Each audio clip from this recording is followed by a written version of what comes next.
What's going on, YouTube? Man, I'm super excited to talk to you guys today.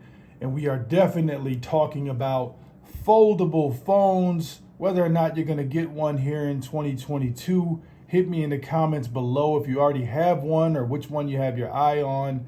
And I figured this is a perfect time to really talk about some of the newest releases as far as foldables go. Now, if you guys have been following the channel, hopefully you have. If not, go ahead and hit that subscribe button. I do own the Galaxy Z Fold 3. I have been loving it, probably more so because we are all kind of still stuck at home for the most part, working from home. So my experience with this phone has been really, really good, and probably because I get to use this inner display even more. But hopefully there will come a point in time where we get more out and about, and that's where this phone kind of falls short with the outer display. Even though it's 120 hertz, it is still super narrow, and the aspect ratio is not ideal for most.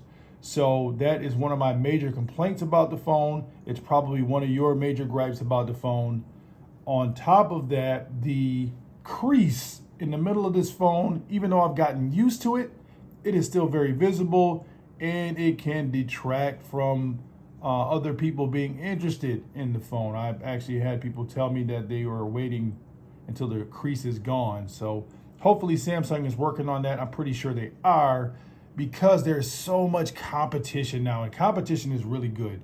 Obviously, things will heat up once Apple finally releases their foldable phone, which nobody has any clue when that'll be. Even if Google decides to do their Pixel Fold, that was rumored. But until then, all we really have is Samsung dominating the US market. But we do have some international options, which is kind of what's been catching my eye as of late. So let's kind of get right down to it.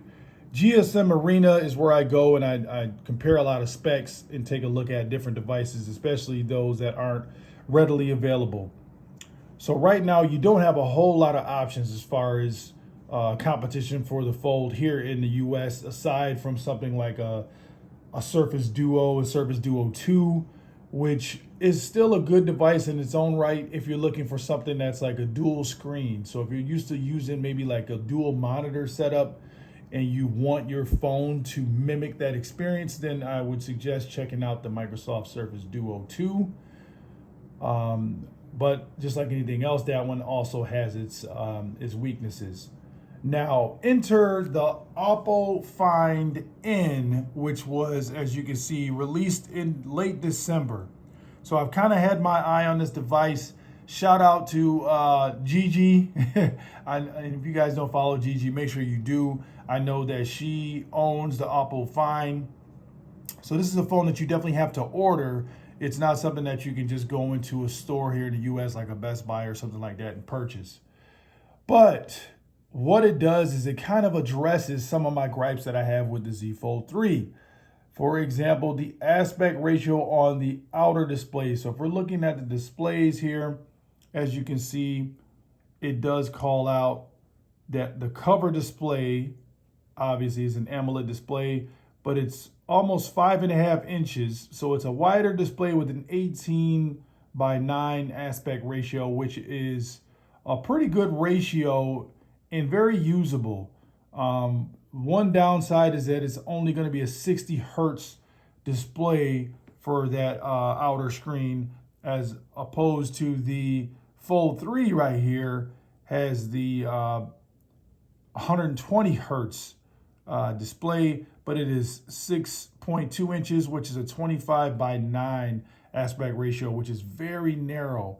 So if you're going to be doing texting a lot and things like that, it does make it a little more difficult to use that outer display as opposed to something like this for the Oppo.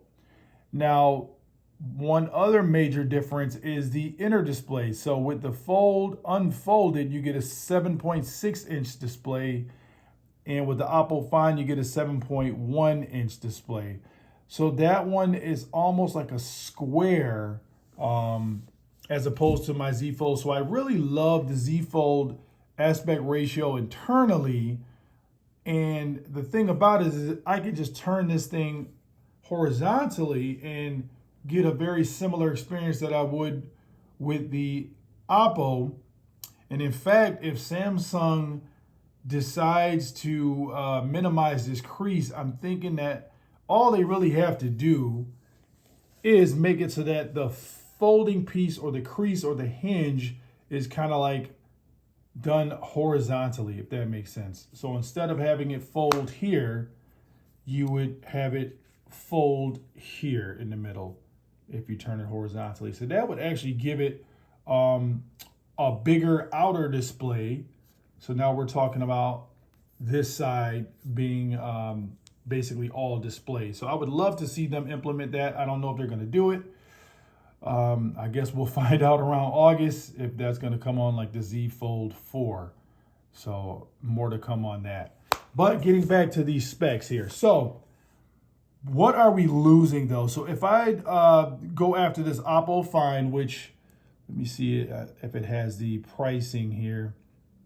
So right now I could get an Oppo Find from Amazon, a 256 for the storage, 8 gigs of RAM for $17.97. AliExpress has it for $15.38. And the comparable 12 gigs of RAM, 512 for the storage, similar to my Z Fold, which has the 12 gigs of RAM, but only 256 storage. You get it for around $2,000. So it's a tough sell, right? Because here in the States, you can get a Z Fold 3. I've seen it as low as like $8.99 brand new from Best Buy, and that's without a trade-in. That's just you being able to upgrade the device. So the price has come down on the Z Fold 3, which is a whole nother video I want to do as far as how Samsung does their pricing. But either way, you're still probably getting a better deal now to just get the Z Fold 3. However, if you absolutely have to have this aspect ratio, like I'm really interested in, you're spending at least $1,500 for, because I've seen it as low as, and you can see here the original price $15.38. So an 8 gigs of RAM I can get for $15.38 at various places if I order it. But I just don't know if I'm willing to give up certain things. So like I said, it's only a 60 hertz for the outer display. It is not IP rated. So I would give up my little water resistance if I sold my Z Fold 3 and got this guy. The camera quality may improve for selfies, but as far as the triple camera setup, even though it says it's a 50 megapixel camera, I'm going to go out on a limb and say that the Samsung camera setup is going to be a little better on the Z Fold 3. About the same processing power with the Snapdragon 888. So really the main reason why you would want to go after this device is going to be that outer display is more usable and the crease is less visible. All right, so those are my takeaways outside of, you know, some special features like the navigation gestures. I know you can do like the 2-finger pull down to do the split screen, stuff like that. Now, another device that I really wanted to talk about, and actually we'll go to it right now, and it was just announced, is a device by Honor. So let's switch over. Let me see if I can get that to pull up. So we go over to Honor phones, and we have the Magic V or the Magic 5, however you want to refer to it. And matter of fact, let's just, we'll keep it this way. So if we look at the specifications of this device, so this was just announced. It is expected to be on sale as of January 18th. As you can see, it has a 7.9 inch inner display, 50 megapixels once again for the camera, even larger battery. So the Oppo Find N had a larger battery than the Z Fold 3 at 4,500, and this one is at 4,750. So an even larger battery, so hopefully battery life is really good on this device. Now this one takes it a different angle on the display. So if we're looking at the display options here, the cover display is 120 hertz, which is good. 6.45 inches, which is even closer to that normal candy bar style outer display. But the interior screen, the larger screen, is only a 90 hertz. So it's almost flip-flop from the Oppo Find. So the Oppo has a really good 120 hertz inner display. This one is going with a better outer display at 120 hertz. So this one is the largest of the three devices. It's going to be the heaviest at 288 grams as compared to the Oppo, which is 275, and I want to say the Fold 3 was 271. So this is the heaviest. So the largest of the three devices, like I said, is due out January 18th. They just announced it. You can get it in a few different colors. No IP rating. And I don't see much mention about the pricing just yet, but I have to assume that it's going to be pretty close to the Oppo price, which is between $1,500 to $2,000. Now, what I did see for this Honor Magic is the crease is less visible once again compared to the Z Fold 3. But the unboxing experience that I saw, I watched a couple videos online already, and they include both the home and the car charger, as well as a case with the kickstand. So as compared to my Z Fold 3, which I had to purchase a separate case, and so the Honor Magic is going to come with a case similar to this, obviously without the S Pen, but have the kickstand included. So that is a really good price if it is within that $2,000 range to give you the chargers that you need as well as a case, because you won't get that experience with this Z Fold. Actually, you don't even get the charging brick at all. You just get a cable with this phone. So you probably get more bang for your buck if you are able to order this phone. So I don't know if it's going to be a China only release for the Honor Magic, but it is very interesting. I just don't know if I'm willing to get a phone that's even heavier than this one, because the Z Fold 3 is already heavy in its own right, and it takes some getting used to.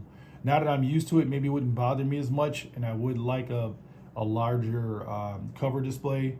But you know, that's the one of the cons of trying to get one of these international phones, because there's no way of trying them out, right? So you're really buying at your own risk. Chances are you won't be able to return it, especially if it ships internationally. Maybe if it's defective, they may let you return it, but otherwise you're basically saying like, here, take my $2,000 or my $1,500, and I'll just live with, you know, whatever you guys send me. So what do you guys think? I kind of tried to hurry up and go through a lot of these specs to give you an idea of what we're up against, or what's out there, what's available right now as compared to the Z Fold 3. So do you guys already own the Z Fold 3? Do you have any other folding device? I know I didn't talk about the flip phones. I am aware that there is also a new flip through Huawei, which is even harder to get. So it's like the Huawei P50 Pocketable. So I know that's a real thing, but I am not as interested in the flip style foldable phones as I am with, you know, the bigger candy bar style foldables such as the Z Fold 3. So hit me up in the comments. Let me know what you guys think about all the stuff I just discussed with you. I'm very interested to hear what you have to say. Is there any one in particular that you have your eye on, or maybe even something that I didn't mention that's on its way out for 2022? But until the next one, it's your boy Yella, and I'm out. Peace.